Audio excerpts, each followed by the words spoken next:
दोस्तों, जरूरी नहीं कि हमारी जिंदगी में सब कुछ अच्छा ही हो रहा हो। कभी हमारी जिंदगी में अच्छा वक्त आता है तो कभी हमारी जिंदगी में बुरा वक्त आता है। अच्छे वक्त में तो सब अच्छा होता रहता है, लेकिन बुरे वक्त में सब कुछ उल्टा होता रहता है। अच्छे वक्त में तो पूरी दुनिया साथ में होती है, हर कोई आपको अपना बताता रहता है, आपसे रिश्ता भी रखना चाहता है। जो आपको नहीं जानते होंगे वे लोग भी दूसरों से कहेंगे, अरे फलाने हमारे दूर के रिश्तेदार हैं। लेकिन वहीं पर जब बुरा वक्त आता है तो हर कोई अपना पल्ला झाड़ लेता है। आपके करीबी भी आपसे दूर भागने लगते हैं। उन्हें लगेगा अरे उस व्यक्ति से दूर रहो, नहीं तो वह कुछ उधार मांग लेगा। बुरा वक्त इंसान को रुलाता बहुत है। कई बार हमें लगता है कि हमारी जिंदगी में बुरा वक्त कम ही नहीं हो रहा है।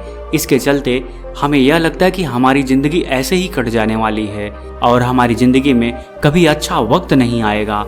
अगर हम अपने बुरे वक्त से लड़ना सीख गए तो हम बड़ी आसानी से अपने बुरे वक्त से निकल सकते हैं।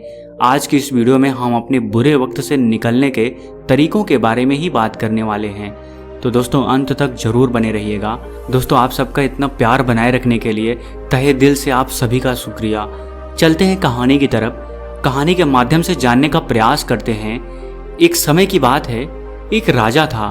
उसे हीरे जवाहरात का बहुत ही शौक रहता था। वह तरह तरह के हीरे जवाहरात दूर दूर से मंगवाता था और उन्हें पहनता भी था। उसका महल भी बहुत ही सुंदर और आलीशान था। वह जनता से जितना कर वसूली करता था उसका तिहावा वह अपने महल की सजावट में खर्च कर देता था। एक दिन राजा ने अपने राज में यह घोषणा करवा दी कि जो कोई भी सुनार उसे एक ऐसी अंगूठी बनाकर लाएगा जिसे अगर वह पहनकर जब भी उसे देखे उसमें कोई ऐसी चीज लिखी हो जो उसके सौभाग्य के दिनों में उसकी खुशी को संयमित करे, और जब राजा निराश हो जाए तो वह उसको उत्साहित करे। बहुत सारे सुनार राजा के राजमहल में आए और अपनी अपनी अंगूठी राजा को दिखाए, पर राजा को किसी की अंगूठी पसंद ही नहीं आई। वे सब लोग चले गए, पर कोई भी ऐसी अंगूठी नहीं मिल सकी जिसे जब राजा पहनकर जब भी उस अंगूठी को देखे तो उसमें कोई ऐसी चीज लिखी हो जो राजा के सौभाग्य के दिनों में राजा की खुशी को संयमित करे, और जब राजा निराश हो जाए तो उसे उत्साहित करे। एक बूढ़ा सुनार फटा चिढ़ा कपड़ा पहना हुआ था। जब उसे पता चला कि राजा ने ऐसी अंगूठी बनाने को कहा है जिसको देखकर राजा अपने सौभाग्य के दिनों में अपनी खुशी को संयमित कर सके, और जब राजा निराश हो जाए तो जब भी वह उस अंगूठी पर लिखी हुई बात को पढ़े तो वह उत्साहित हो जाए, अर्थात खुश हो जाए। बूढ़ा सुनार बहुत सोचा, पर उसे कोई तरकीब नहीं सूझ रही थी। फिर उसने पास के ही आश्रम में जाकर एक महात्मा को यह बात बताई। बूढ़ा सुनार ने उस महात्मा से कहा, हे महात्मा, हम बड़ी मुसीबत में हैं।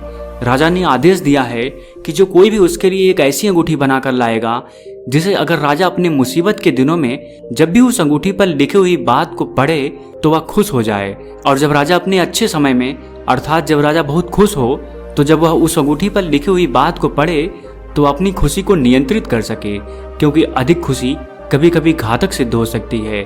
जो कोई भी ऐसी अंगूठी राजा को बनाकर देगा राजा उसे इनाम में हीरा देगा। सुनार ने महात्मा से कहा, हे महात्मा, मुझे अंगूठी बनाने में तो कोई दिक्कत नहीं है, पर ऐसी अंगूठी मैं लाऊं कहाँ से? कृपया करके कोई उपाय बताइए। महात्मा ने कहा, आज रात तुम यहीं रुको, फिर तुम्हारी समस्या को हम दूर कर देंगे। महात्मा फिर अपने शिष्यों को उपदेश देने के लिए चले जाते हैं। अगले दिन सुबह महात्मा उस बूढ़े सुनार के पास आते हैं और सुनार को उस अंगूठी पर लिखने को एक ऐसा वाक्य देते हैं जिससे राजा की जरूरत पूरी हो जाए। आप भी विचार कर सकते हैं कि महात्मा ने ऐसी क्या बात सुनार से उस अंगूठी पर लिखने को कही होगी जिसको देखकर राजा जब बहुत उदास हो, जब उसका बुरा वक्त चल रहा हो तो उसे वह देखकर खुश हो जाए, और जब उसका अच्छा वक्त चल रहा हो, जब वह बहुत ही खुश हो, तब जब वह उस अंगूठी पर लिखी हुई बात को पढ़े तो वह अपनी खुशी को नियंत्रित कर सके, अर्थात अपनी खुशी को संयमित कर सके। चलिए मैं बताता हूँ। महात्मा ने उस अंगूठी पर उस बूढ़े सुनार से लिखने के लिए जो वाक्य दिया था वह इस प्रकार है, यह दिन भी गुजर जाएगा। जब राजा विजय की घड़ियों में इसे देखेगा तो यह उसके घमंड को कम कर देगा, साथ ही साथ उसकी खुशी को भी नियंत्रित कर देगा। और जब राजा निराशा के पलों में उस अंगूठी पर लिखी हुई बात को पढ़ेगा तो उसकी उदासी भी दूर हो जाएगी, उसके अंदर हिम्मत जाग जाएगी, क्योंकि उस अंगूठी पर एक ही वाक्य लिखा था, यह दिन भी गुजर जाएगा। बूढ़े सुनार ने महात्मा को बहुत ही धन्यवाद दिया और उन्हें प्रणाम करके अपने घर वापस आ गया। पूरे एक हफ्ते तक उसने वह अंगूठी बनाई। उसने उस अंगूठी को इतना सुंदर बना दिया कि जो कोई भी उसे देखता तो वह उस पर मोहित हो जाता और उसने उस अंगूठी पर वह बात भी लिख दी। पूरे 1 हफ्ता बाद वह बूढ़ा सुनार उस अंगूठी को लेकर राजा के राजमहल में पहुंचा। राजा के मंत्रियों को लगा कि यह तो पागल है, कहाँ चला आ रहा है। बड़े से बड़े सुनार आए पर ऐसी अंगूठी नहीं बना सके जिसे राजा अपने बुरे वक्त में अर्थात उदासी के समय में देखे तो वह खुश हो जाए, और जब अपने विजय की घड़ियों में उस अंगूठी को देखे तो वह अपनी खुशी को संयमित कर सके, अर्थात उसे देखकर उसको कोई घमंड न आए। जैसे तैसे वह बूढ़ा सुनार राजा के सैनिकों को दिलासा देता हुआ राजा के महल में आगे बढ़ जाता है। राजा का दरबार लगा हुआ था।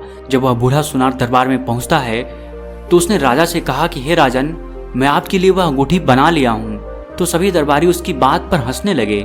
सब यही सोच रहे थे कि इतने बड़े बड़े सुनार आए पर किसी ने ऐसी अंगूठी नहीं बना पाई। यह बूढ़ा सुनार कहाँ से ऐसी अंगूठी बना लाया। तभी राजा ने सबको शांत होने का आदेश दिया और राजा ने उस बूढ़े सुनार से कहा, लाओ, जो तुम अंगूठी मेरे लिए बनाए हो वह तुम मुझे दे दो, जरा मैं भी तो देखूं। बूढ़े सुनार ने वह अंगूठी राजा को दे दी। राजा ने जब उस अंगूठी को देखा तो वह वाकई में बहुत सुंदर थी, और जब उसने उस पर लिखे हुए शब्द को पढ़ा एक बार तो वह आश्चर्यचकित हो गया कि इस बूढ़े सुनार ने यह अंगूठी वाकई में वैसी ही अंगूठी बनाई है जैसी अंगूठी राजा को जरूरत थी। राजा ने बोला, इसका परीक्षण हम 1 महीना करना चाहते हैं, इसके बाद ही हम इस अंगूठी पर विश्वास कर पाएंगे। अगर यह सही निकली तो हम तुम्हें एक हीरा इनाम में देंगे। जब राजा किसी राज्य पर विजय प्राप्त करता था तो वह उस अंगूठी को देखता। उस पर लिखा हुआ था, यह दिन भी गुजर जाएगा। अर्थात जब राजा विजय प्राप्त कर लेता था तो वह बहुत ही खुश हो जाता था और उसे घमंड भी होता था कि उसने विजय प्राप्त कर ली है। तो जब वह उस अंगूठी को देखता तो उस पर लिखा हुआ था, यह दिन भी गुजर जाएगा। अर्थात यह खुशी का दिन भी हमेशा नहीं रहेगा, हमेशा तुम विजय नहीं प्राप्त करोगे, कभी न कभी तो तुम्हारी हार होगी ही। और जब राजा किसी राज्य पर विजय प्राप्त नहीं कर पाता था या जब किसी युद्ध में उसकी हार हो जाती थी, किसी वजह से उसका मन उदास रहता था, तो जब राजा उस अंगूठी पर लिखी हुई बात को पढ़ लेता तो उसकी सारी उदासी दूर हो जाती थी। पूरे 1 महीना के बजाय उसने 2 महीना लगा दिए इस अंगूठी के परीक्षण करने में। एक दिन राजा अपने दरबार में बैठता है तो वह उस बूढ़े सुनार को बुलाता है और उससे कहता है, तुमने वाकई में वह अंगूठी मेरे लिए बना दी है जिसे कोई नहीं बना सका। राजा अपने दरबारियों को फटकार लगाता है और उन सब से कहता है, यह बूढ़े सुनार ने वह कर दिखाया है जो बड़े बड़े सुनार नहीं कर सके। राजा ने उन सबको समझाया कि किसी भी व्यक्ति के ज्ञान को, बुद्धिमत्ता को उसके कपड़ों से और शक्ल से तुम अनुमान नहीं लगा सकते हो। आज इस बूढ़े सुनार ने मेरे लिए वह अंगूठी बना ली है जो बड़े बड़े सुनार नहीं बना सके। राजा ने उस बूढ़े सुनार को एक हीरा उपहार स्वरूप भेंट करते हैं, जिसे पाकर वह बूढ़ा सुनार बहुत ही खुश हो जाता है और वह वापस अपने घर को आ जाता है। कुछ दिनों बाद वह बूढ़ा सुनार वापस राजा के दरबार में पहुंच जाता है और राजा से कहता है, हे राजन, मुझे यह हीरा नहीं चाहिए, यह हीरा आप अपने पास ही रख लीजिए। राजा ने पूछा कि क्या बात है, क्यों तुम हीरा वापस कर रहे हो? राजा ने कहा, तुम्हें तो यह हीरा पाकर खुश हो जाना चाहिए, इससे तुम्हारी गरीबी मिट सकती है, पर तुम इतने निराश क्यों हो गए हो? वापस इसे क्यों लौटा रहे हो? बूढ़े सुनार ने भरी सभा में राजा से कहा, हे राजन, अगर आपकी इजाजत हो तो मैं कुछ कहना चाहता हूँ। राजा ने कहा, बेहिचक तुम अपनी बात कह सकते हो। हे राजन, मुझे देखिए, जब मुझे यह हीरा नहीं मिला था तब मैं बिल्कुल मस्त था, गरीब था, पर आराम से मैं अपनी जिंदगी को जी लेता था। जहाँ मेरा मन होता था मैं अपनी लाठी उठाता निकल पड़ता था। न मुझे रात का भय था और न ही मुझे दिन का, न मुझे भविष्य की चिंता थी और न ही मुझे गरीब होने का भय था, क्योंकि गरीब तो मैं हूँ ही, और न ही मुझे अमीर बनने का कोई शौक था, क्योंकि अगर मैं अमीर बन जाता तो मैं जितना मजे से घूम रहा हूँ उतना मजे से मैं नहीं घूम पाता। अब तो मुझे इस हीरे की फिक्र होने लगी है कि इसे मैं लेकर जाऊंगा तो मैं रखूंगा कहाँ, मेरे घर में कहीं चोर ना घुस जाए, क्योंकि हीरा बहुत कीमती है, मेरी जान का खतरा बन सकता है। अगर यह हीरा मेरे पास नहीं होता तो मैं 10 से 15 साल और जी लेता, लेकिन यह हीरा मेरे पास आ गया है। हो सकता है कि कोई चोर मेरे घर में घुस जाए और मेरी हत्या कर दे और यह हीरा मुझसे छीन ले। अब तो मैं 10-15 साल जीने की बजाय कभी भी मर सकता हूँ। कोई भी मेरी हत्या करके मेरे से यह हीरा छीन सकता है। लोग कहते हैं कि मैं गरीब हूँ, मैं बहुत दुखी हूँ, मेरे पास इतना पैसा नहीं है, यह बात सत्य है, लेकिन पैसा होने पर भी हमें वह सुख नहीं मिल रहा है। हे राजन, अब तो मैं बहुत ही अमीर हूँ, पर उससे ज्यादा मैं चिंता में जी रहा हूँ। अधिक पैसा होने पर भी हम अपनी जिंदगी को खुशहाल नहीं बना पा रहे हैं, हम डर डर के जी रहे हैं। बूढ़े सुनार ने राजा से कहा, हे राजन, मुझे इस बात का एहसास हो गया है कि असली खुशी और शांति तो हमारे अंदर होती है। बाहरी दुनिया में अगर हम खुशी और शांति ढूंढने जाएंगे तो हमें दुख ही मिलेगा। हे राजन, मैं अपने अनुभवों के आधार पर कुछ और बातें बता रहा हूँ जो आपके बुरे वक्त में काम आने वाली है। तो आपके बुरे वक्त में भी आपके चेहरे पर एक मुस्कान बनी रहेगी। इससे आपके दिल को एक शांति मिलती है और मन में भी उमंग की लहर दौड़ेगी। इसलिए अपने जीवन में आप अच्छी चीजों पर ध्यान दीजिए। जो आपके जीवन में सही चल रहा है, जिसे सोचते ही आपको अच्छा लगे और आपको यह महसूस हो कि आपके जीवन में सब कुछ बुरा नहीं है, बस यही चीज सोचें। यह वक्त आपको कुछ सिखाने के लिए आया है और यह वक्त बहुत जल्दी बीत जाएगा और एक दिन यह वक्त भी गुजर जाएगा, क्योंकि हर काली रात के बाद अगले दिन सुबह जरूर होती है। हे राजन, दुनिया में कोई भी चीज स्थिर नहीं है। हो सकता है कि हमारा दुख लंबे समय तक चल सकता है, हमारे लिए वह काली रात थोड़ी लंबी हो जाए, पर एक ना एक दिन जरूर हमारे दुखों का अंत होगा, हमारे बुरे समय का अंत होगा और हमारे भी जीवन में सुख रूपी सुबह का उदय होगा। बूढ़े सुनार ने अपने जीवन का अनुभव बताते हुए कहा, हे राजन, अपने आप से सवाल पूछिए कि आप जिस भी बात पर चिंता कर रहे हैं, क्या वह सच में चिंता करने वाली बात है? आप जिस बारे में इतना चिंतित हो रहे हैं, क्या वह सच में चिंता करने लायक है? कई दफा पाएंगे कि आप जिस बारे में ज्यादा चिंतित होते हैं वह असल में कोई चिंता करने वाली बात होती ही नहीं। ज्यादा चिंता करने की वजह से आपके अंदर का हार्मोन बिगड़ जाता है, जिसकी वजह से आप बार बार निराश और हताश महसूस करते हैं।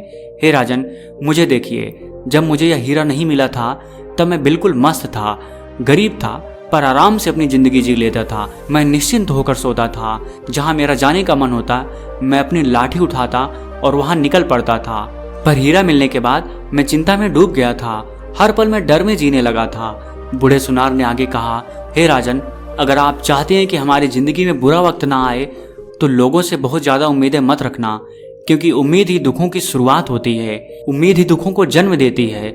हम जब जिस व्यक्ति से ज्यादा उम्मीद लगा लेते हैं और जब वह हमारी उम्मीदों पर खरा नहीं उतरता है तो हम बहुत ही उदास हो जाते हैं और यही उदासी हमारे अच्छे दिनों को बुरे दिनों में बदल देती है। हे राजन, उम्मीद रखना है तो खुद से उम्मीद लगाओ, किसी और से नहीं। बूढ़े सुनार ने आगे कहा, हे राजन, जो चीज हमारे पास है हमें उसमें खुश रहना चाहिए। जब छोटी छोटी चीज से हम खुश रहेंगे तो आप बड़ी चीजों में भी खुश रह पाएंगे। राजन, इंसान यही सोचता है कि उसके पास जब वह चीज मिल जाएगी तब वह खुश रहेगा, तो ऐसा कभी नहीं होने वाला है। बूढ़े सुनार ने कहा, राजन, जब मेरे पिताश्री थे तो दिन भर मजदूरी करते थे, दिन भर मेहनत करते थे और अपनी मेहनत के बल पर उन्होंने काफी धन कमाया, पर कभी चैन से नहीं जी सके। लेकिन जब जाने का वक्त आया, इस दुनिया से विदा लेने का वक्त आया, तो सब कुछ छोड़कर उन्हें जाना पड़ा। मुझे याद है जब तक वह काम करते थे पूरे जीवन में उनको हंसते हुए मैंने कभी नहीं देखा। इसलिए हे राजन, आप हमेशा छोटी छोटी चीजों में खुशी ढूंढने की कोशिश करो, क्योंकि बड़ी चीज पाने के चक्कर में आपकी पूरी जिंदगी निकल जाएगी, फिर आप खुश ही नहीं रह पाएंगे। इसलिए छोटी छोटी सफलताओं से हमें खुश रहना चाहिए। बूढ़े सुनार ने राजा से आगे कहा, हे राजन, जीवन में धैर्य बहुत जरूरी है।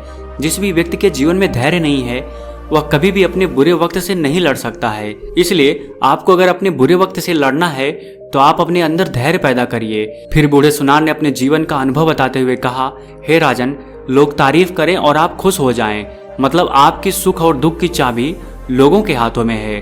कोशिश करें कि ये चाबी आप अपने हाथों में रखें। हे राजन, हम दुखी तब होते हैं जब चीजें हमारे अनुसार नहीं होती हैं, या जो हम सोचते हैं वह होता ही नहीं है, या कोई व्यक्ति जिस पर आप बहुत ज्यादा भरोसा किए हों और वह आपके भरोसे को तोड़ता है तो भी आप बहुत ज्यादा परेशान हो जाते हैं। हे राजन, एक बात आप हमेशा याद रखिएगा, जब आप पैदा हुए थे तो सबसे पहले आप रोए थे। यानी जब इंसान पैदा होते ही रोता है, अर्थात उसे कष्टों का सामना करना पड़ता है और एक दिन उसकी जिंदगी में भी खुशियां आती हैं। झूला जितना पीछे जाता है ठीक उसी के बराबर उतना आगे भी आता है। इसी तरह सुख और दुख दोनों जिंदगी में बराबर आते और जाते रहते हैं। जिंदगी का झूला अगर पीछे जाए तो डरिए मत, वह आगे भी आएगा। आप सबसे ज्यादा परेशान भी तभी होते हैं जब आप अपनी जिंदगी किसी और के हाथों में सौंप देते हैं। आप अपनी खुशी, अपना सब कुछ किसी और की खुशी में देखने लगते हैं। हद से ज्यादा किसी से लगाव भी दुख का सबसे बड़ा कारण होता है। हे राजन, जब आप अपनी जिंदगी को अपने हिसाब से जीने लगेंगे और अपनी खुशी खुद में ढूंढेंगे, किसी और में नहीं, तब आप हमेशा खुश रहेंगे। लोग तो आपको बुरा भला कहने आएंगे ही। आप विचार करिए, जिसकी खुद की जुबान पर नियंत्रण नहीं है वह आपको अच्छा क्या बोल सकता है। दुनिया की सबसे बड़ी कड़वी सच्चाई यही है कि अगर आप खुश हैं तो लोग आपके पास आएंगे, लेकिन अगर आप मुसीबत में हैं तो लोग आपसे दूर भाग खड़े होंगे। बूढ़े सुनार ने भरी सभा में राजा से कहा, हे राजन, मुझे क्षमा कीजिए, मैं अपना हीरा अपने पास नहीं रख सकता। मैं सुख और शांति से जीना चाहता हूँ, इसलिए आप इसे अपने पास रख लीजिए। सभी दरबार के लोग बूढ़े सुनार के इस ज्ञान से एकदम शांत हो गए थे। सबको आज पता चल गया था कि ज्ञान कहीं से भी मिल सकता है। हमें किसी व्यक्ति के कपड़ों से उसकी औकात का अंदाजा नहीं लगाना चाहिए। अच्छे कपड़ों में भी भिखारी घूमते हैं और पुराने कपड़ों में भी ज्ञानी महापुरुष मिल सकते हैं। सभी दरबारी उस बूढ़े सुनार से क्षमा मांगते हैं। बूढ़ा सुनार सबको माफ कर देता है। सभी दरबारियों को उस बूढ़े सुनार से बहुत कुछ सीखने को मिलता है। राजा ने अपने मंत्रियों को आदेश दिया कि इस बूढ़े सुनार को पूरी इज्जत के साथ इन्हें इनके घर छोड़ दिया जाए। राजा को भी अपने सारे सवालों का जवाब मिल चुका था। दोस्तों, मुझे उम्मीद है आप सबको यह वीडियो काफ़ी पसंद आई होगी और बहुत कुछ आपको भी अपनी ज़िंदगी में सीखने को मिला होगा। तो दोस्तों, मिलते हैं अगली वीडियो में कुछ नए विचारों के साथ। तब तक के लिए आपका बहुत बहुत धन्यवाद।